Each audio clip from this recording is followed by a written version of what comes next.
Hello everyone, welcome back to my YouTube channel Meenakshi's bio academy. So मैं हूं Meenakshi Rajput and आप लोगों ने मुझे रिक्वेस्ट किया था लास्ट जो मेरी वीडियो आई थी उसमें कि सेक्शन सी कैसे सॉल्व करना है मैम, प्लीज वो बताइए। उसके टिप्स एंड ट्रिक्स आज मैं आप लोगों के साथ शेयर करने वाली हूँ। ओके सो बच्चे, जो भी मेरी स्ट्रैटेजी थी, जो भी मेरी टिप्स एंड ट्रिक्स जो भी मैं आज आपको बताऊंगी, वो सारी मैंने अपने टाइम पे इम्प्लीमेंट करी थी। तो आप लोग भी उसको इम्प्लीमेंट कर सकते हो व्हाइल सॉल्विंग द पेपर। तो इससे पहले, आप सॉल्व करने से पहले आप लोग ने अगर कोई मॉक टेस्ट वगैरह या कोई टेस्ट सीरीज दे रहे हैं तो उसमें आप पहले इम्प्लीमेंट करके देखिएगा। अगर आपको ये मेथड इफेक्टिव लगता है देन ओनली आप एग्जाम में जाइएगा, इसको इम्प्लीमेंट करिएगा। ओके, तो सबसे पहले हम बात करेंगे टाइम मैनेजमेंट के लिए। ठीक है, तो कैसे हमको अपना टाइम जो है डिवाइड करना है। हमारा पेपर जो होता है वो 3 आवर्स का होता है, करेक्ट।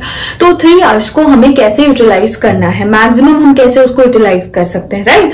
तो उसके लिए हम क्या करेंगे, सबसे पहले आपका जो आप पेपर आया, पेपर स्टार्ट हुआ, तो आप सबसे पहले सेक्शन सी को उठाएंगे। ठीक है, फर्स्टली हम सेक्शन सी पे जाएंगे, हम कंप्लीट अपना 1 आवर जो है वो सेक्शन सी को देंगे, करेक्ट। आई होप इस बात में किसी को कोई डाउट नहीं है। 1 आवर, इसमें आप इजीली आराम से आप 18 to 20 क्वेश्चन सॉल्व कर सकते हो। ओके, क्योंकि ऑब्वियसली हम पहले प्रैक्टिस कर जा रहे हैं, तो हमारी एक स्पीड बनी हुई है क्वेश्चन रीड करने की, रीडिंग की एक स्पीड है ना, एनालाइज करने की एक स्पीड है। तो हम 18 to 20 क्वेश्चन इजीली उसमें सॉल्व कर पाएंगे। ओके, देन उसके बाद में हम स्विच करेंगे सेक्शन ए पे। अभी हमने बायोलॉजी थोड़ा कर लिया, अभी हम थोड़ा सा अपने माइंड को रिफ्रेश करने के लिए will move on to the section A. Okay, जिसके अंदर आता है हमारा एप्टीट्यूड, राइट। सो अब इसके अंदर 2 चीजें होती है। कई स्टूडेंट्स होते हैं जो कि एकदम बायोलॉजी पे फोकस करके जाते हैं, इसको बिल्कुल ही छोड़ देते हैं, which is wrong, right.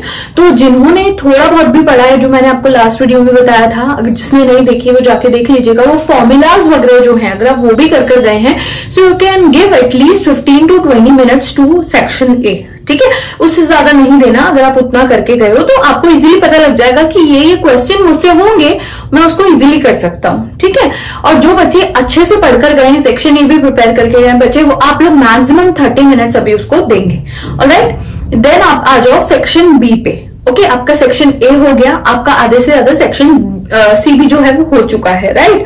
1.5 our जा चुका है, आधा टाइम आपका जा चुका है। अब आप आओ सेक्शन बी पे। ठीक है, सेक्शन बी पे बच्चे हमें मैक्सिमम देने हैं 40 to 45 minutes. Okay, because section B is something कि आपने क्वेश्चन पढ़ा, उसके 4 ऑप्शन है, आपको आता है तो आता है, नहीं आता तो नहीं आता। सेक्शन सी में there is a scope because the conceptual based question होते हैं, एक्सपेरिमेंटल बेस्ड क्वेश्चन होते हैं। कई बार होता है, एक बार रीड करने में हमें उस क्वेश्चन के अंदर क्या है एक्चुअली, उसके पीछे क्या दिया हुआ है, क्या कॉन्सेप्ट है, वो हमें समझ नहीं आता, दूसरी बार रीड करने में आ जाता है, राइट।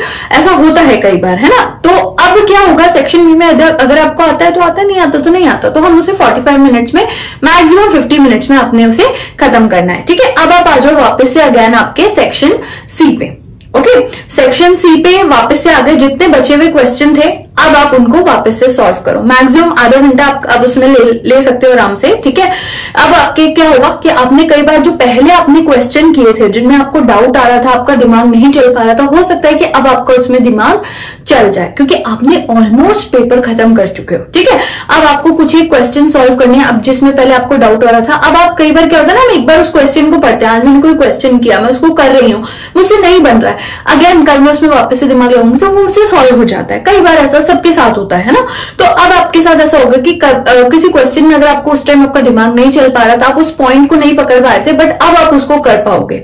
सो ऐसा होता है। ठीक है, तो सेक्शन सी में अब आप कर लो, हाफ एन आवर ले लो आराम से। अब उसके बाद जो बचा हुआ टाइम है, ठीक है, सेक्शन सी को अच्छे से देख लो, आपने मैक्सिमम क्वेश्चन कर लिया, एटलीस्ट 23 क्वेश्चन तो आपको कर ही आने हैं। ठीक है, देन उसके बाद में अब आप जो बाकी का जो टाइम बचा है, जो भी 20-25 मिनट आपके पास बचे, इट्स अप टू यू। अगर आपने सेक्शन ए आपको लगता है कि आप 1-2 क्वेश्चन और कर सकते हो, तो सेक्शन ए में 10 मिनट कर लो और बाकी टाइम बी सेक्शन बी में कर लो। लास्ट के 5 मिनट्स में एक बार आप चेक कर लो वापस से कि आपने क्या किया है, क्या नहीं किया। ठीक है, this is how I use to solve the paper. सबसे पहले section C, then again section A 15 to 20 minutes अगर मैंने किया है तो maximum half an hour, then 40 to 45 minutes आपको देने हैं सेक्शन बी को, and then again section C. Section C को अच्छे से कर लो, क्योंकि मैक्सिमम आपको होता है 100 मार्क्स आपकी सेक्शन सी है, सेक्शन सी के पास है, करेक्ट। देन उसके बाद में अगेन अप टू यू कि आपको अपने हिसाब से देखो, आपको अगर लगता है बी में आप कुछ और क्वेश्चन कर सकते हो तो बी में देखो, अगर आपको ए में लगता है तो आप ए में देखो, उनको अच्छे से सॉल्व करो,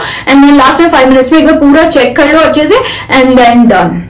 okay, so this is how हम टाइम को मैनेज कर सकते हैं, अपने 3 आवर्स को मैक्सिमम यूटिलाइज कर सकते हैं, ठीक है। क्योंकि कई बार होता है ना कि आपने 1.5 आवर जो है, एक कई बच्चे ऐसे भी करते हैं कि कंटिन्यू पहले सेक्शन सी सॉल्व करें, 1.5 आवर सेक्शन सी में दे दिया, ठीक है। कई बार क्या होता है पूरी तरह से क्वेश्चन नहीं सॉल्व हो पा रहे, टेंशन क्रिएट होती है, और अभी तो सेक्शन बी भी पढ़ा है, सेक्शन ए भी पढ़ा है, हम दिमाग नहीं लगा पाते। तो वहां पे टेंशन रिलीज करने के लिए हम इस स्ट्रेटेजी को इम्प्लीमेंट करेंगे तो ऑब्वियसली अच्छा आउटकम आपको मिलेगा।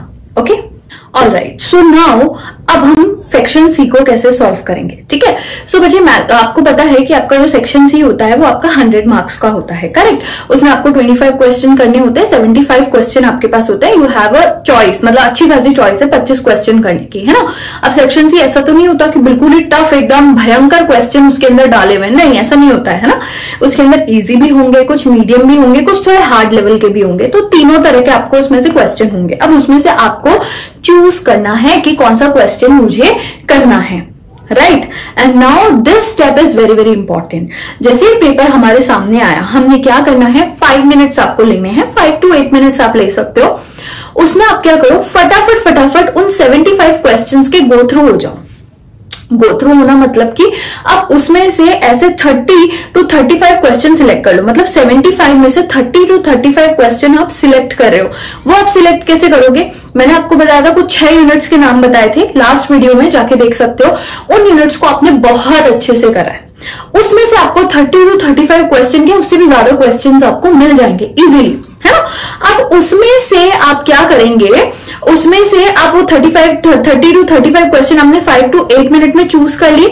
Now you will solve only and read only those 30 to 35 questions only, मतलब आपने पहले सिलेक्ट कर लिया। अब आप सोचोगे कि 5 to 8 मिनट में हम कैसे सिलेक्ट करेंगे। अगर हमने क्वेश्चन प्रैक्टिस करी है तो आप क्वेश्चन की 2 लाइन पढ़ेंगे, 1-2 ऑप्शंस देखेंगे, आपको पता लग जाएगा कि मैं कर सकता हूं कि नहीं कर सकता, ये टॉपिक मैंने पढ़ा है कि नहीं पढ़ा है। लाइक जब मैं एग्जाम की प्रिपरेशन कर रही थी तो मैंने इम्यूनो नहीं पढ़ी थी, राइट। मैंने इम्यूनो बिल्कुल भी नहीं पढ़ी थी, तो कोई इम्यूनो का क्वेश्चन पढ़ा, मैंने उसको पढ़ा ही नहीं। जहां पे मुझे लगा इम्यूनो का हटाओ, मैंने जैसे डाइवर्सिटी में बहुत ज्यादा मैंने नहीं पढ़ा था, डाइवर्सिटी जो टेक्सोनॉमी और ये सब, तो ऐसा कोई क्वेश्चन आया था तो मैंने उसे हटा दिया था, मैंने उसे रीड ही नहीं करा था, राइट। तो इस तरह से मैंने अपने इनिशियली जैसे पेपर आया, शुरू के ही 5 से 8 मिनट में क्वेश्चन सिलेक्ट कर लिए, दीज 30 to 35 क्वेश्चन। अब मुझे सिर्फ इन्हीं 30 to 35 क्वेश्चन में अपना दिमाग लगाना है, और उसमें से कोई 23, 25, मैक्सिमम तो 25 में, इफ यू कैन सॉल्व 25 तो आप 25 भी कर सकते हो, ठीक है, इट्स अप टू यू, है ना। बस नेगेटिव मार्किंग का ध्यान रखना है, ऑलराइट। तो अभी हमारे पास में 30 to 35 क्वेश्चन आए, इनको हम सॉल्व करेंगे। ओके, सो पहले हमने जो सिलेक्ट किए हैं क्वेश्चन, अब बस मैं इन्हीं को पढ़ूंगी और इन्हीं के अंदर अपना दिमाग लगाऊंगी। एक बार नहीं 2 बार पढ़ूंगी, एक बार आप खुद इस तरीके से क्वेश्चन सॉल्व करना, और एक आप लाइन बाय लाइन कंटिन्यूअसली एक जो जैसे पैटर्न में क्वेश्चन दिए हुए, जो सीक्वेंस में क्वेश्चन दिए हुए, उसी क्वेश्चन में डायरेक्ट पढ़ते जाओ, सॉल्व करते जाओ। एक बार आप वो करके देखना, तो आपको ज्यादा इफेक्टिव ये वाला मेथड लगेगा, जिसमें आपने इनिशियली जो आपको सॉल्व करने हैं वो क्वेश्चन आपने सिलेक्ट किए हैं, ठीक है। सिलेक्शन जो है क्वेश्चन का कि मुझे ये क्वेश्चन करना है, ये आप कब कर पाएंगे, जब आपने बहुत अच्छे से क्वेश्चन प्रैक्टिस करी होगी पहले, सिर्फ तभी आप ये कर पाओगे जब आपने पहले प्रैक्टिस किया होगा, ठीक है। So you need to choose the questions, alright. और हमें बच्चे ऐसा नहीं कि 200 मार्क्स का पेपर है तो आपको 200 मार्क्स का पेपर ही कर आना है, नो नो नो नो, आपको उसमें से एटलीस्ट 160 to 170 का पेपर आप कर आओ, ठीक है। 170 तो बच्चे 180 का भी कर पाते, तो मैं बोलूंगी कि 170 तक का, 160 170 मार्क्स तक का पेपर, इतने मार्क्स का पेपर आप कर आओ, राइट। देन ओनली आपके जेआरएफ क्लियर करने के चांसेस होते हैं। अगर आप करके ही 120 मार्क्स का, 130 मार्क्स का आ रहे हो तो इतनी तो कट ऑफ ही जाती है, करेक्ट।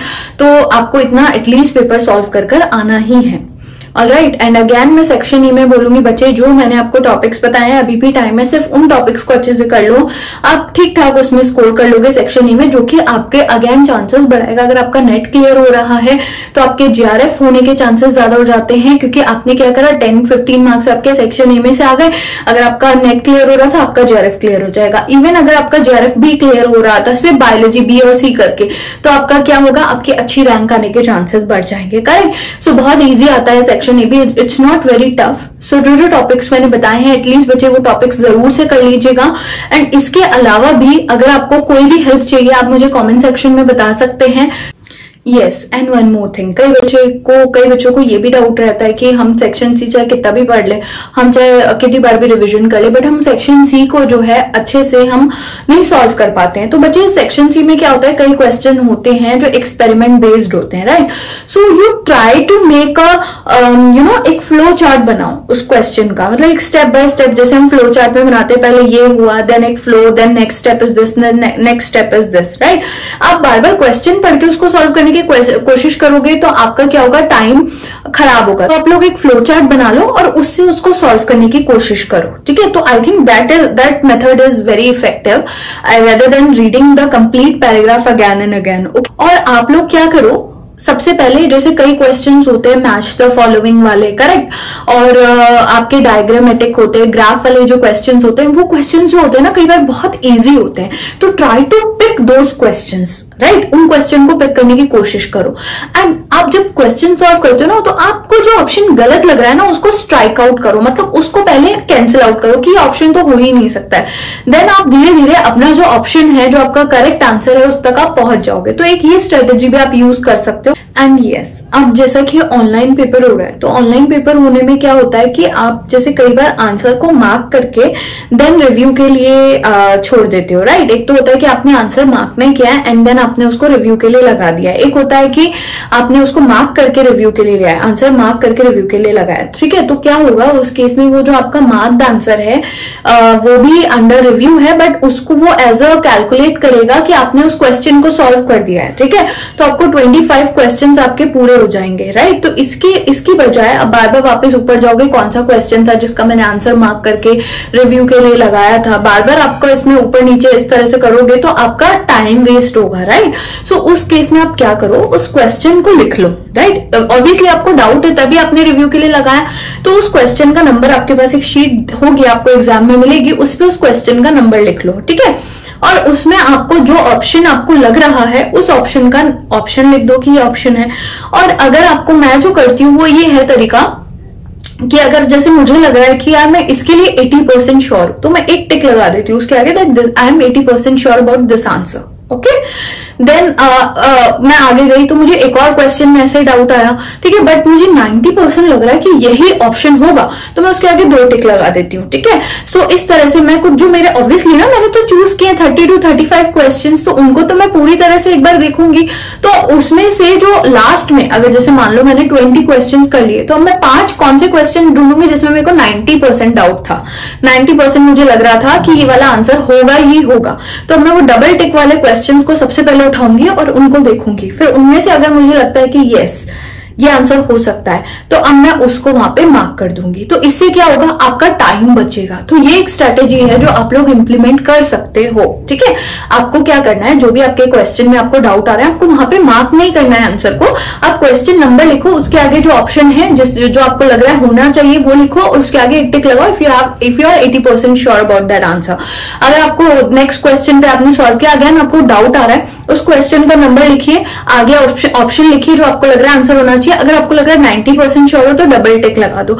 इस तरह से कुछ भी आप अपने हिसाब से भी बना सकते हो, जिस तरह से आपको ठीक लगता है। दिस वाज माय स्ट्रैटेजी, ठीक है।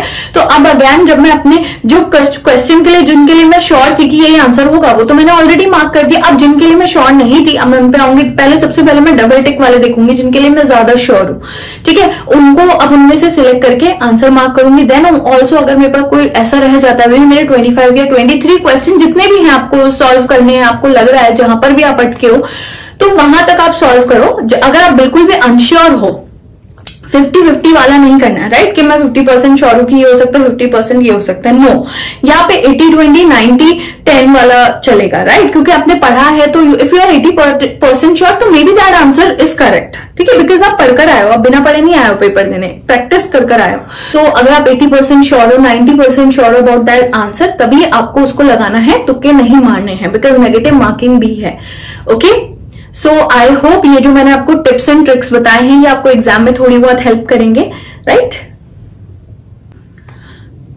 सो आई होप आज की वीडियो आपको अच्छी लगी होगी। अगर आपको अच्छी लगी है तो प्लीज लाइक कर दीजिएगा। एंड आप मुझे मेरा मीनाक्षीज बायो अकेडमी करके एक टेलीग्राम पे चैनल है, वहां पे आपको काफी नोट्स और कंटेंट मिलेगा लाइफ साइंसेस से रिलेटेड, तो आप वहां मुझे फॉलो कर सकते हो, सब्सक्राइब कर सकते हो, एज वेल एज इंस्टाग्राम पे भी आप मुझे फॉलो कर सकते हो। Alright, so thank you so much everyone. Please subscribe my channel and please like and share this video with your friends as well. Okay, thank you.